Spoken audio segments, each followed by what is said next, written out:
We certainly appreciate your decision to come to the celebration of the 80th anniversary of the victory in the Great Patriotic War. We have only had a few words with you now. I know about the difficulties that arose with your flight to Moscow. There were logistical obstacles to your arrival, but nevertheless, you are here. And I think that those who are trying to hold you back in some of your plans have once again learnt that it is better not to do so. You are still achieving your goal.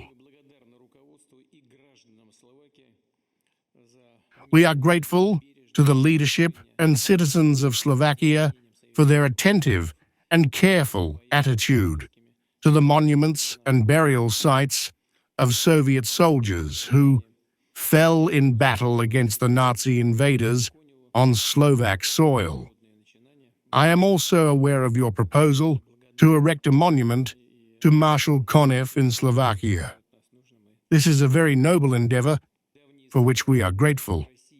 And if you need anything from us, we are ready to do anything. The long-standing relations between Russia and Slovakia were effectively frozen in recent years by the efforts of the former Slovak authorities, who clearly followed the collective line of the West. At our meeting with you in December 2024, we agreed that the government under your leadership would endeavor to restore bilateral cooperation. This is indeed your position. Of course, we support it and will do our best in this direction. We have always maintained relations with Slovakia as a friendly state, based on the principles of respect and consideration for each other's interests.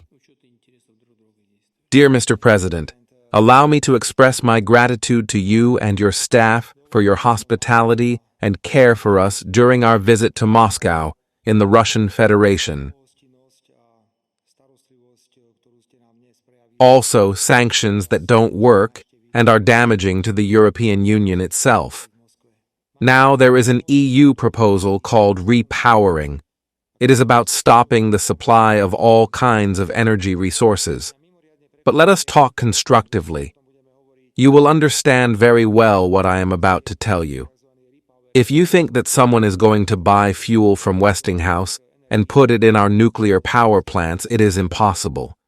Cutting off gas supplies from Russia will lead to instability. As for oil processing, our petrochemical plants have been set up to use only Russian oil, and a shutdown could cause technological problems. I hope that our partners from the European Union will find out how legal acts will be adopted in this regard. If it is necessary for all 27 countries, EU members to agree, we will use the veto right. Yesterday at the meeting, I said frankly and publicly, I do not support the idea of a new Iron Curtain, and we will do everything we can to shake hands through this curtain. Today I received such a statement from Mrs. Callas, head of Euro diplomacy, that I am on the wrong side of history. I do not quite understand this remark by the EU High Representative. I think we need to communicate with Russia. I would like to thank you, Mr. President, for giving me the opportunity to hold bilateral talks in addition to my protocol duties. I met the presidents of Brazil and China and the General Secretary of the Central Committee of the Communist Party of Vietnam. These are great powers, and I will continue these dialogues. I am the Prime Minister who is interested in normal discussions. You know our views on the war, and I repeat, there is no military solution here.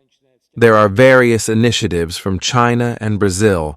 We are also working within the Friends of Peace group at the UN. It would be good to get the latest information on the development of the conflict.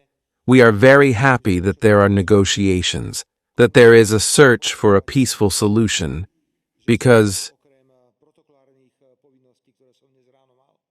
That is exactly what we wanted from the beginning of the conflict. All the technical problems we encountered, caused by our colleagues from the European Union, will be seen as a joke. We had several alternatives to get here, even by car through Belarus. Another alternative was through Kaliningrad. There were many possibilities. We had a clear goal, to be in Moscow by 9 o'clock in the morning, and we made it, so I am very happy.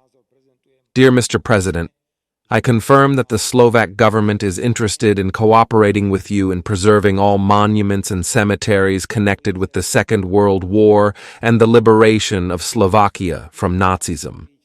The idea of erecting a monument to Marshal Konev is connected with the Carpathian Dukla operation, and we celebrated the anniversary of this operation on October 6, 2024.